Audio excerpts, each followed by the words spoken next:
और जब इसको हमने ऐसे वापस छोड़ा, यानी जो बल हमने लगाया था रूप को बिगाड़ने के लिए, उसको ये देखो रूप को बिगाड़ने वाला बल हो गया, इसको हम विरूपक बल कहते हैं, डिफॉर्मिंग फोर्स कहते हैं। और ये जो हो गया इसको कहते हैं डिफॉर्मेशन। अब अगर हमने इसको छोड़ा, यानी जो विरूपक बल लगाया था उसको खत्म कर दिया, यह जो ऑब्जेक्ट है, यह जो वस्तु है अपने ओरिजिनल शेप में आ गई कि नहीं आ गई?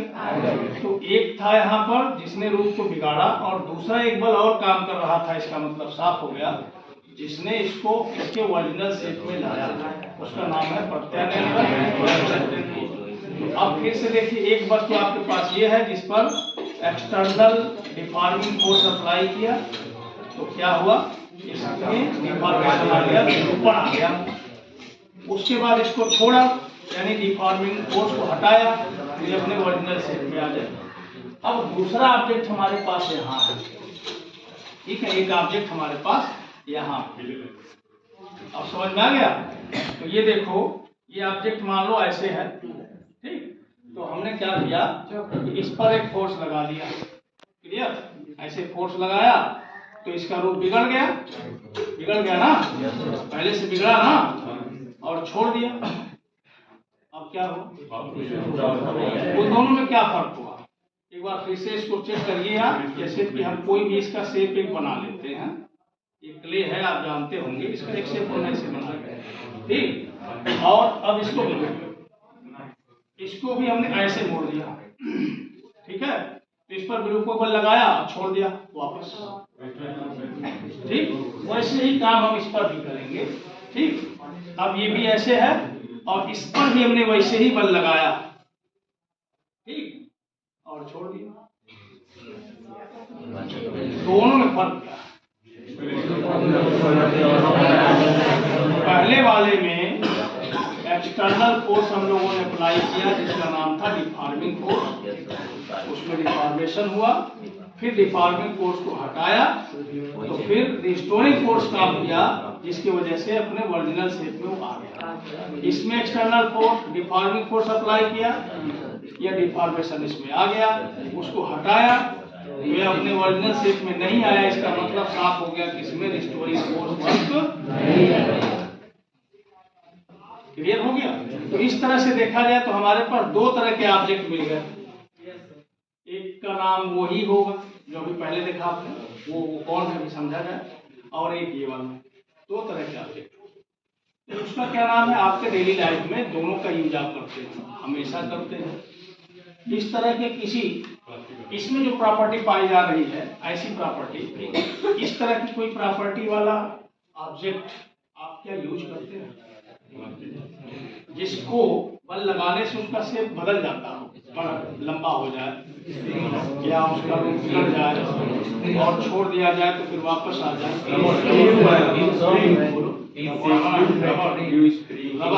रबर। अच्छा, उसका कुछ खास नाम है?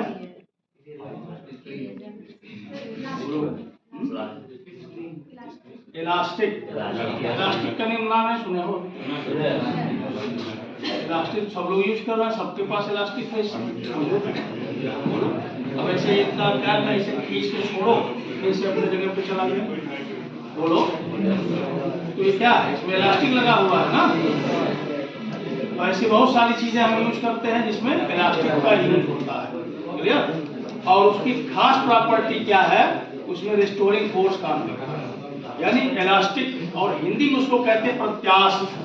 क्या कहते हैं? प्रत्यास्थ। तो प्रत्यास्थ वही हो सकता है जिसमें प्रत्यानयन बल हो, और जिसमें ना हो प्रत्यास्थ नहीं होगा, क्योंकि इन दोनों में से ये हो गया क्या, प्रत्यास्थ, और ये नहीं है प्रत्यास्थ। तो इसका क्या नाम है?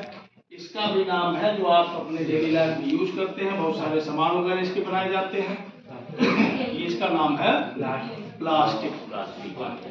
इसका क्या नाम है? प्लास्टिक। हिंदी में इसको कहते हैं सुघट्य। क्लियर हो गया ना?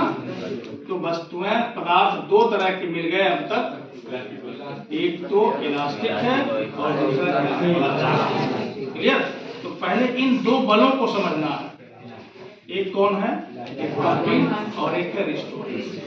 ठीक है, तो दोनों बल जान गए, लिखना चाहेंगे तो अलग से नोट कर लेंगे। वह बाह्य बल जो किसी वस्तु के रूप में विकृति उत्पन्न कर देता है, रूप को बिगाड़ देता है, उसको हम कहते हैं डिफॉर्मिंग फोर्स या फिर विरूपक बल।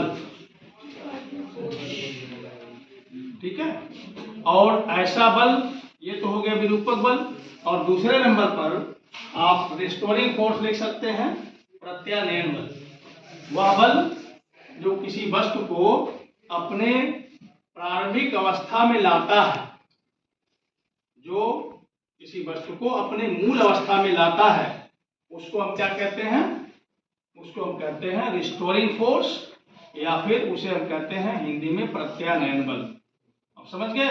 तो इन दो बलों की भूमिका बहुत महत्वपूर्ण है जो हम पढ़ने जा रहे हैं। मैकेनिकल प्रॉपर्टीज ऑफ सॉलिड जो हम लोग पढ़ने जा रहे हैं, इसमें इन दो फोर्सेस की भूमिका बहुत महत्वपूर्ण है।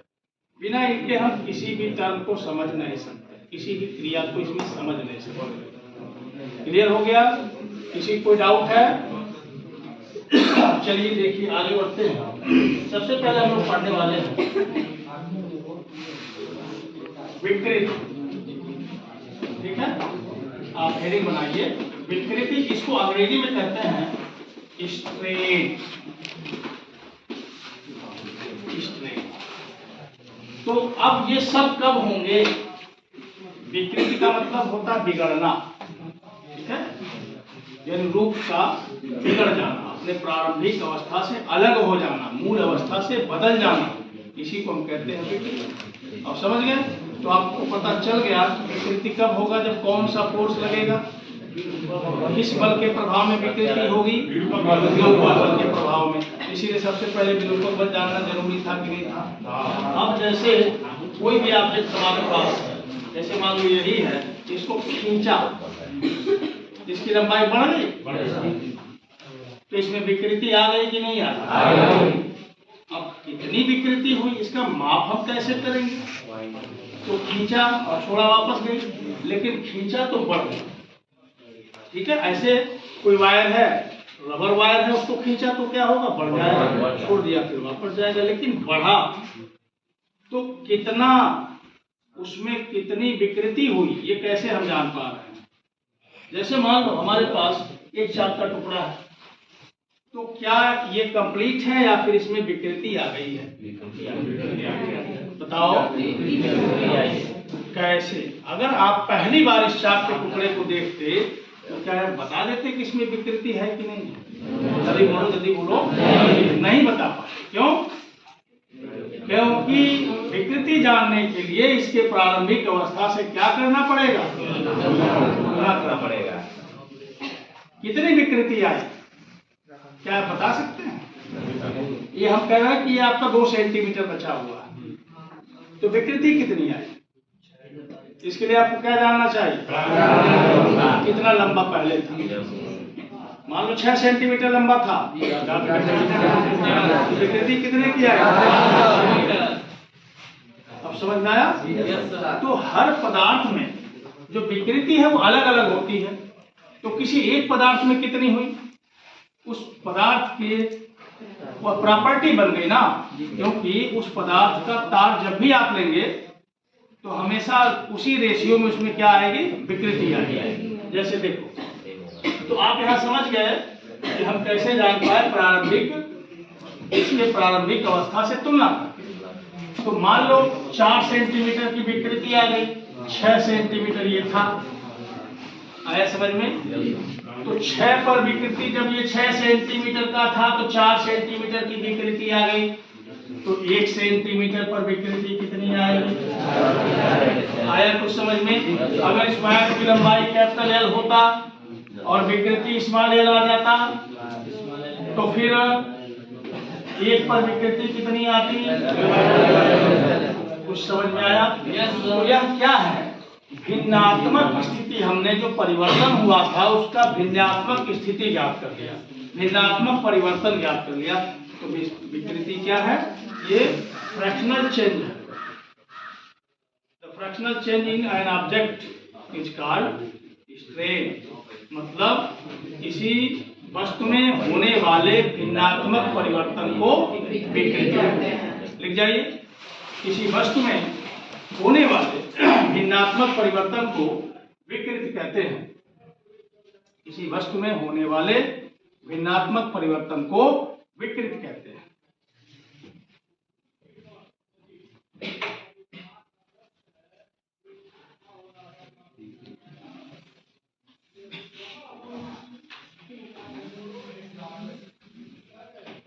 भिन्नात्मक परिवर्तन को विकृति कहते हैं। समझ गए? क्लियर? कोई डाउट किसी को? तो विकृति बराबर आकार में परिवर्तन बटे प्रारंभिक आकार, सही बनेगा ना? एक फार्मूला बन गया, विकृति बराबर आकार में परिवर्तन बटे प्रारंभिक आकार। ठीक है, change in shape upon initial shape. ठीक है, अब इसका मात्रक क्या होगा? Unit of strain. आप देख पा रहे हैं कि अगर लंबाई में परिवर्तन की बात करेंगे तो लंबाई में परिवर्तन बटे प्रारंभिक लंबाई होगा। आयतन में परिवर्तन की बात करेंगे तो आयतन में परिवर्तन बटे परिवर्तन बटे प्रारंभिक आयतन। तो मतलब क्या होगा? विकृति हमेशा समान प्रकार के राशियों का ही अनुपात होगा। ठीक है, अब जो समान प्रकार के राशियों का अनुपात होता है वह शुद्ध अनुपात कहलाता है। क्लियर हो गया? और शुद्ध अनुपात का कोई यूनिट नहीं होता। अब समझ में आया? तो there is no unit of strain. तो मात्रक क्या होता है? ये मात्रक हीन होता है। क्लियर? और साथ साथ ये विमानहीन भी होता है। It is dimensionless and unitless quantity. Clear हो गया ना? कोई डाउट होगा तो तुरंत बताएंगे। तो ये क्लियर हो गया कि जो स्ट्रेन है उसका ना कोई मात्रक होगा और ना ही कोई डायमेंशन या यूनिट होगा। स्पष्ट हो गया? अब देखना ये है कि विकृति कितने तरह की हो। तो सबसे पहले तो हम लोग साफ साफ देख पा रहे हैं, हम लोग पास जो वस्तुएं हैं, जो ऑब्जेक्ट हैं, उसमें सबसे खास होता है लेंथ। यानी लेंथ है, कोई वायर है, तो लंबी वस्तु, लंबी हम किसे कहते हैं? जिसकी मोटाई चौड़ाई लंबाई की तुलना में नेग्लिजिबल हो। अब समझ में, मोटाई ना हो ऐसा तो हो ही नहीं सकता, लेकिन बस फिजिक्स का एक खास परिभाषा है हमेशा कि जिसमें लंबाई के अलावा बाकी के जो डायमेंशन है, मोटाई है या चौड़ाई है, ये क्या हो? नेग्लिजिबल हो। अब समझ गए? मतलब क्या हुआ? अब लंबा इसको कह सकते हैं आप, जैसे हमने बता दिया। देखो क्या है, हमने इसको बना लिया, ये देखिए, और हमने एक ऑब्जेक्ट इसको बनाया।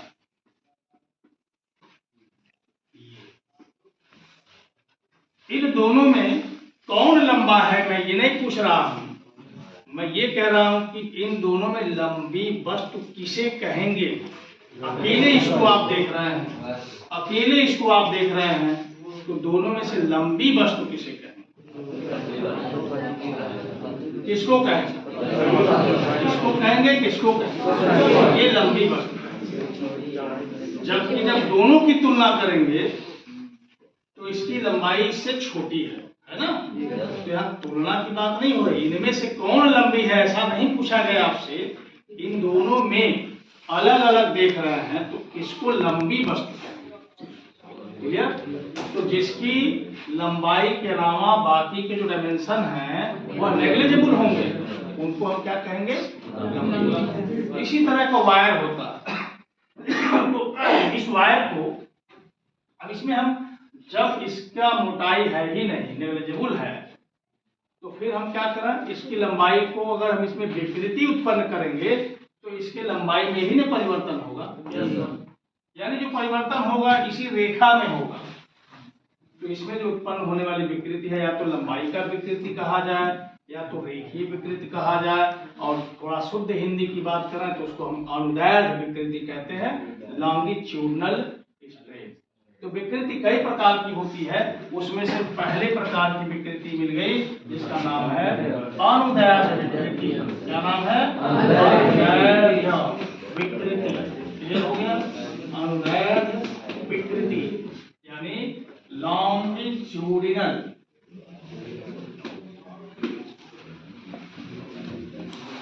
Longitudinal strain. ठीक है भाई, ये कौन सा हो गया? अनुदैर्ध्य विकृति, या इसी को हम लीनियर स्ट्रेन भी कहते हैं। देखिए विकृति। अब इसका डिफिनेशन जरा बताओ। हम लोगों ने मूल रूप से डिफिनेशन पढ़ लिया है, वस्तुओं के आकार में होने वाले भिन्नात्मक परिवर्तन को। यहाँ किस आकार में चेंजिंग हो रही है? किस आकार में? तो इसकी परिभाषा क्या होगी? वस्तुओं के, अरे फिजिक्स को सीखो, क्या होगा बोलो जल्दी। वस्तुओं के लंबाई में होने वाले भिन्नात्मक परिवर्तन को The fractional change in length of an object is called longitudinal strain। वस्तुओं के लंबाई में होने वाले भिन्नात्मक परिवर्तन को अनुदैर्ध्य विकृति कहते हैं। लंबाई में होने वाले भिन्नात्मक परिवर्तन को अनुदैर्ध्य विकृति कहते हैं।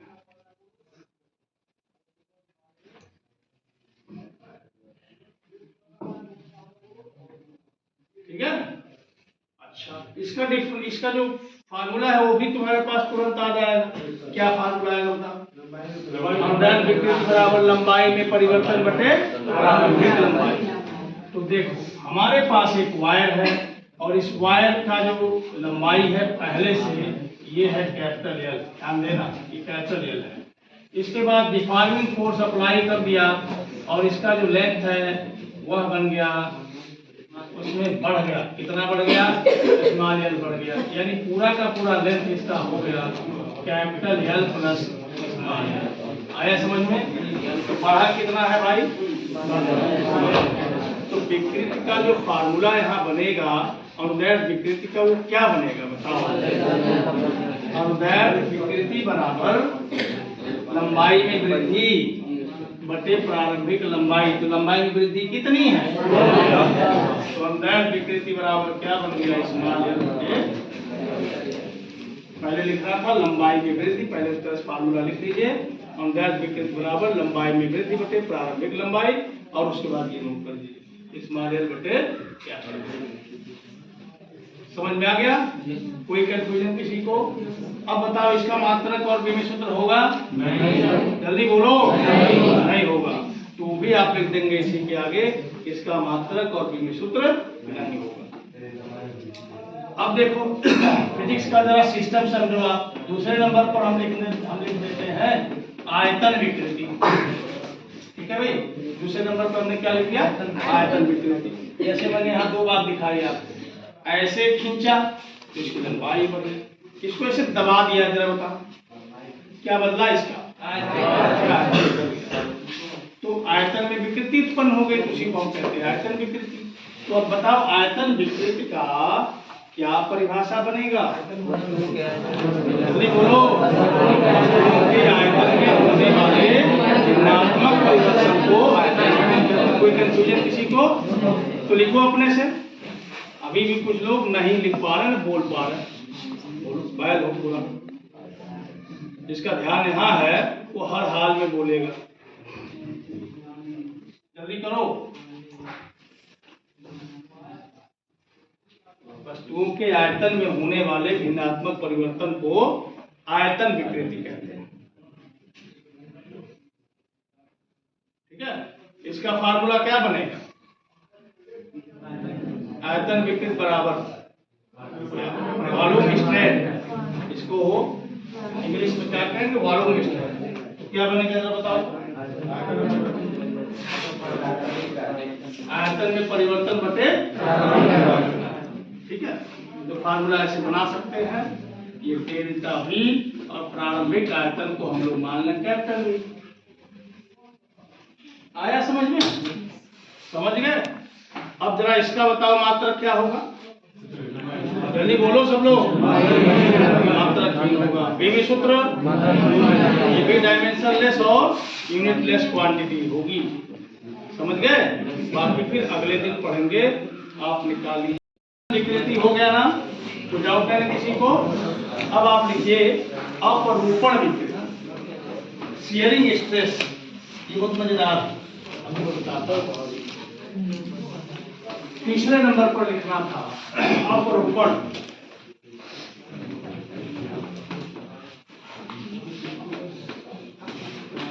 अपरूपण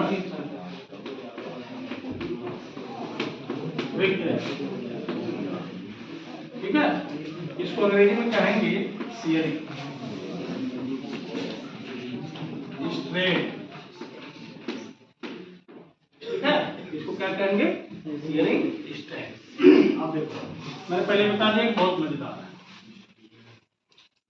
इसमें क्या होता है, जैसे ये चाक का एक डिब्बा है आपके सामने, देख पा रहे हैं? ये चाक का डिब्बा है ना, ये बल्ब बॉडी के फॉर्म में है, ऐसे देख रहा। अब इसमें यहां डिफॉर्मिंग फोर्स यहां लगा दो,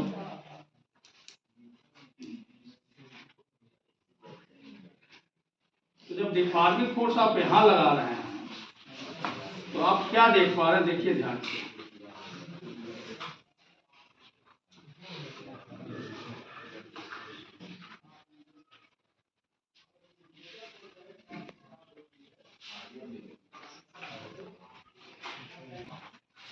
यहां फोर्स लगा दिया, क्या दिख रहा है आपको? इसका रूप बदला कि नहीं बदला?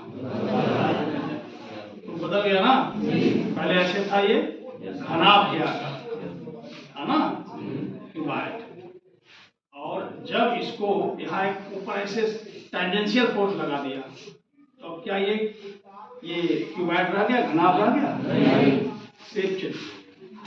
लेकिन जब इस तरह से शेप बदलता है तो वॉल्यूम चेंज नहीं होता, बड़ी खास बात ये।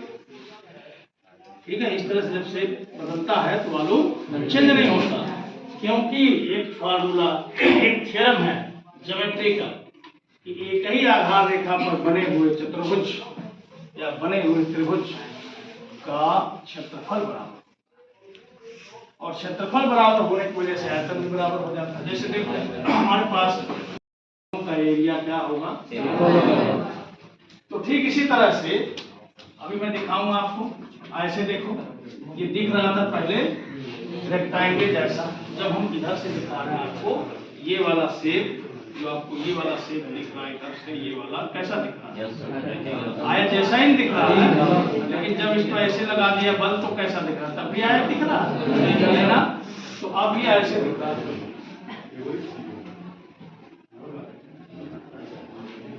बताओ, ऐसे ही दिख रहा है? ऐसे दिख रहा है, ऐसे दिख रहा है ना, जब हमने फोर्स लगाया तो वो ऐसे दिखा है, ठीक है ना, ऐसे दिखने लगा। तो लेकिन इसकी खासियत ये है कि दोनों शेप का जो वॉल्यूम है वो सेम है, यानी ये कैसा स्ट्रेन है? ऐसा स्ट्रेन है जिसमें जो शेप है वो चेंज हो गया लेकिन वॉल्यूम, ऐसा स्ट्रेन जिसमें शेप चेंज हो जाए लेकिन वॉल्यूम चेंज ना हो, तो उसको क्या कहेंगे? शियरिंग स्ट्रेन या अपरूपण। देखिए वह विकृति जिसमें आकार तो परिवर्तित हो जाता है, आकार या रूप तो परिवर्तित हो जाता है, परंतु आकार या रूप तो परिवर्तित हो जाता है परंतु आयतन नहीं बदलता।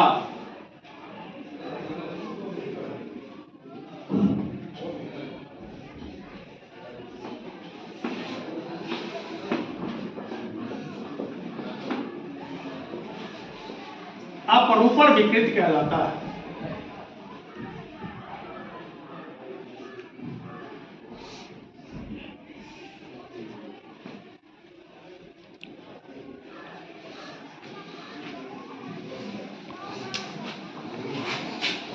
हो गया? तो अब जरा ध्यान से देखेंगे, इसको थीटा से ही निरूपित कर दिया जाता है, इसे थीटा से नहीं, लेकिन ये थीटा साधारण थीटा नहीं है, ये थीटा इक्वल टू हो जाता है tan थीटा। ऐसा तब होता है जब थीटा टेंड्स टू 0 होता है, यानी इस तरह की विकृति बहुत बड़ी नहीं होती, छोटी ही होती है तो ऐसे केस में यह जो थीटा होता है tan थीटा हो जाता है, और जब tan थीटा बराबर हम लिखते हैं तो आपको पता है किसी समकोण त्रिभुज में ये क्या होता है, लंब बटे आधार होता है, ठीक है, परपेंडिकुलर अपॉन बेस होता है। तो यहाँ हमारे पास एक समकोण त्रिभुज बना हुआ है, और अगर ये एंगल हम थीटा लेते हैं तो ये परपेंडिकुलर हो जाता है, यानी डी डैश, और ये बेस हो जाता है ईडी, और यही अगर हम यहाँ लिखें यहाँ से तो सी डैश होगा ना भाई, C dash upon C dash upon BC. यही यहाँ पे परपेंडिकुलर यानी लंब ये हो गया, आधार ये, समझ में आ गया पूरी बात। अब चूंकि tan थीटा लेंगे तो इसका कोई मात्रक और बीवी सूत्र नहीं होगा, लेकिन थीटा लेंगे तो कंफ्यूजन क्रिएट होगा कि इसका मात्रक तो रेडियन होता है ना। लेकिन यहाँ पर कैसे डिफाइन है ये, थीटा टेंड्स टू छोटा है 0 है, तो theta equal to tan theta, और इससे निकल के आया है ये वैल्यू, यानी कि यहाँ पे कुल मिला के theta equal to D dash upon D and BC equal to C dash upon BC. ये हो गया शियरिंग स्ट्रेंथ का फार्मूला। अब यहाँ से यूनिट और डायमेंशनलेस, यूनिटलेस और डायमेंशनलेस ये भी आ गया, क्लियर। यहीं तक, आगे फिर कल देखा जाएगा, ठीक है।